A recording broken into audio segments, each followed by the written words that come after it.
como a gente trazer para o campo da consciência as nossas decisões inconscientes? Ou isso não é possível? Não é possível, em muitos aspectos não é possível. Por exemplo, você estava consciente dessa pergunta até agora? Não, ela surgiu, ela pulou na sua mente, ela foi arquitetada por estruturas que não estão diretamente relacionadas à produção da consciência. Ou melhor, eu gosto da autorreferência, né? Isso, porque quando a gente está falando de consciência, a gente está falando de uma experiência autorreferida, da minha experiência em particular, né? Eu não gosto desse termo consciência, também não gosto do termo mente, o pessoal sabe. Por quê? Vamos falar disso. Porque eu acho que eu já comentei isso num outro podcast, né? O termo mente, do ponto de vista da pesquisa científica, ele não é muito útil. Certo? E aí, voltando àquela temática da realidade, talvez tenha um elemento aí que a gente possa considerar e que possa efetivamente nos ajudar a pensar o papel da ciência. Uhum. A gente viu aqui, a gente discutiu aqui, que cada um de nós estamos imersos numa realidade diferente. Sim. Né? Estamos imersos numa realidade diferente e acabamos processando essas informações de forma diferente. Isso vai fazer com que nós tenhamos pontos de vistas diferentes, né? Sim. Essas diferenças nos nossos pontos de vistas, elas requerem, para organismos que estão altamente conectados entre si, elas requerem que a gente, de certa forma, entre em consenso, certo? Para trabalharmos juntos e chegarmos a alguns objetivos, né? Esse consenso é difícil. O consenso ele sempre tem com abrir mão de alguma coisa sua. Você sempre vai ter que mudar um pouquinho da perspectiva para se aproximar da perspectiva da outra pessoa. É verdade. Certo? O que é a ciência?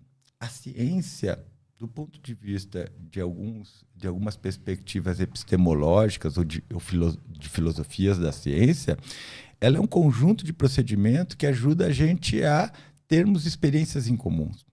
Ou seja, eu dizer para você, olha, essa latinha é verde. Você olha para essa latinha e diz, ok, essa latinha é verde. Estamos de acordo. Estamos em consenso. Isso é fácil para alguns dados evidentes, por exemplo, para a cor, desde que nenhum de nós seja daltônicos. Certo? Pode ser que um daltônico concorde com a gente que ela é verde também. Por quê? Porque apesar de ele não enxergar ou não ter a mesma experiência cromática que a gente, ele aprendeu ao longo da vida dele a responder para essa experiência cromática como verde. Isso é o nome verde. Isso. Para isso que eu estou enxergando, para essa frequência e para o mapa que o cérebro cria a partir dessa frequência da onda do espectro eletromagnético, eu tenho que responder a palavra verde. Perfeito. Certo? Então, de certa maneira, a ideia da ciência é construir um conhecimento que seja democrático, que sirva para todo mundo. Né? Então, a gente, de certa maneira, trabalha para criar condições onde você, seguindo determinados procedimentos, você vai chegar num resultado. Independente se eu, você ou ele fizer isso. Né? Isso pode ser ciência ou pode ser uma receita de bolo também. Certo? Sim. Mas a ideia é que, seguindo aqueles passos, seguindo aqueles procedimentos, você sempre vai encontrar os mesmos resultados. Né? Então, a ideia da gente criar um consenso, criar uma forma onde a gente consiga comunicar as experiências de maneira que elas sejam úteis para todas as pessoas. Certo? Quando eu crio a ideia de mente, ela é uma ideia... Desculpa, por favor. Ela é uma ideia que vai variar de pessoa para pessoa. Por exemplo, como é que é o nome do nosso amigo? Marcos, você tem microfone aí? Não, tá sem microfone. Não. Mas se ele falar, entra no microfone nosso. Tá. Ô, Marcos, fala para mim o que você acha que é a mente.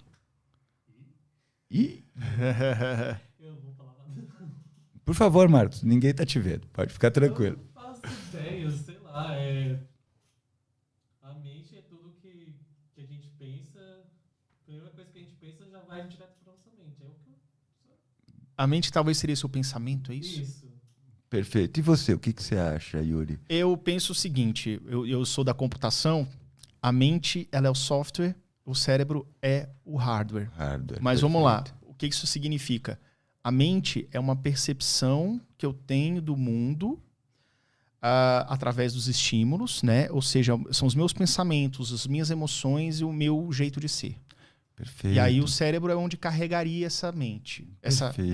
Perfeito. Então, a gente pode ver que vocês dois já têm uma ideia divergente de mente. Né? Quando a gente começa a pensar num conceito de mente que sirva para todo mundo, algumas pessoas vão colocar as emoções. Mas as emoções são alguma coisa que estão na mente ou fazem parte da mente? O pensamento é alguma coisa que está na mente ou faz parte da mente? E a consciência? Faz parte da mente? Ela é a mente? Quando eu toco no seu braço, eu estou tocando no teu corpo ou estou tocando na tua mente? A sensação é... A sensação está no braço ou está na mente? Aparentemente na mente. O braço ele dá uma resposta e a mente processa ela. Enfim. Mas sabe o que eu acho? Por favor, Yuri. Depois de tudo que eu já estudei, já ouvi, e você complementando muito isso daqui, na verdade não existe software. É tudo hardware. Isso. Ou seja, a nossa mente, ela nada mais é do que um conceito de denominar o resultado da nossa estrutura celular, cerebral, que foi moldada ao longo dos nossos anos. Deixa eu fazer um experimento mental rapidinho aqui. Vamos lá. Experimento mental é ótimo. Né? Vamos lá. Quando você sonha, no sonho, você tem uma mente ou você tem um corpo? Se for analisar o sonho nunca tem corpo, é sempre a mente. Mas no Nunca sonho, por favor. Mas no sonho eu estou sentindo como um corpo. Eu estou num ambiente fantasioso. Você sonha como um corpo. Como você um não corpo. sonha como uma mente solta no espaço. Não, voando igual um fantasminha, não. Por que será? Porque a realidade dentro do sonho é aquilo ali que eu estou vivendo. Porque a realidade depende do corpo. Ah. Porque é o corpo que constrói a realidade. O corpo existe porque ele é tudo que existe. Quando eu era instrutor de yoga, o pessoal dizia assim, a gente tem que integrar o corpo e mente. Aí você, como neurocientista, não, peraí, eu não estou entendendo. Durante muito tempo se discutiu essa relação corpo e mente na psicologia, né? Porque a gente tem essa ideia essencialista, de que existe uma essência que precede a nossa existência. A né? tal da alma, de repente. Eu não quero entrar nesse âmbito, vamos lá. porque eu acho que isso é uma discussão inócua. Né? Eu estou falando de um conjunto de procedimentos que é útil para a gente construir algum consenso e, a partir desse consenso, a gente poder trabalhar conjuntamente para atingir objetivos em comum. Né? É isso que eu estou considerando, de certa maneira, a ciência. Né? Esses outros aspectos pessoais, aí eles derivam da experiência de cada um. Né? Então, cada um vai organizar isso de acordo com a sua própria experiência e com a necessidade de determinadas regras ou crenças para dar significado, sustentar e ajudar, inclusive, a modular o seu comportamento. Né? Então, eu vou me centrar nas discussões que dizem respeito à ciência. Né? Mas por que eu estou falando dessa questão? Porque, de certa maneira, essa relação corpo e mente, ela é uma relação inócua. Certo? Você não tem uma relação corpo e mente. A gente parou de falar e a gente desviou do assunto, que eu estava falando da síndrome dos membros fantasmas. Né? Então, nesse caso, o paciente tem a ausência de um membro, mas ele tem ainda a sensação, a percepção de que aquele membro ainda está produzindo sensações. Certo? E olha só que interessante isso, Yuri. Isso ocorre porque no cérebro a gente tem uma região que é o giro pós-central, também conhecido como área somatosensorial primária. Né? Nessa área, a gente tem uma representação de toda a superfície do nosso corpo. Né? A gente chama isso... Mapa, talvez. É um mapa. A gente chama isso de homúnculo de Penfield, ou mapa de Penfield. Né? Esse mapa ele tem uma organização que é muito parecida para todos os seres humanos. Né? Então, a região, por exemplo, que processa as informações do braço, ela invariavelmente está próxima, adjacente à região que processa informações da face. Ah, certo? Sim. Então, o que acontece? Quando você perde o teu braço, essa região que recebia informações a respeito do braço, ela fica meio que obsoleta, sem ter nada para fazer. Como os neurônios são muito caros e a gente simplesmente não pode deixar ele sem fazer nada, as regiões que estão adjacentes a ele, elas, de certa maneira, coaptam esses neurônios para processar suas próprias informações. E aí, olha só que interessante isso. Quando você estimula, por exemplo, no caso de uma pessoa que tem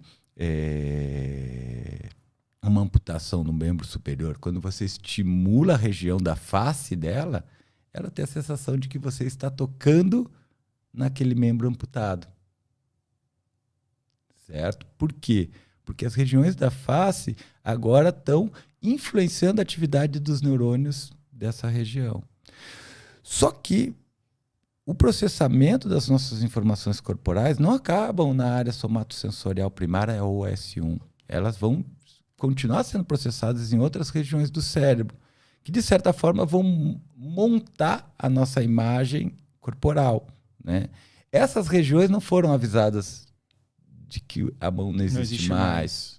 E elas acabam sendo influenciadas por essas percepções que vêm da face e interpretando elas equivocadamente como percepções do braço. Como percepções do braço que não existe mais. Por que eu estou falando isso para você, Yuri? Por dois motivos. Primeiro, para mostrar o quanto que a nossa realidade é construída pelo nosso sistema nervoso central, né?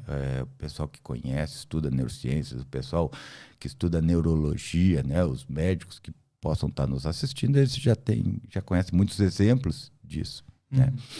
Mas isso tem uma repercussão tanto no aspecto da psicoterapia, né? Quando a gente fala da nossa trajetória das aprendizagens que são construídas a partir disso.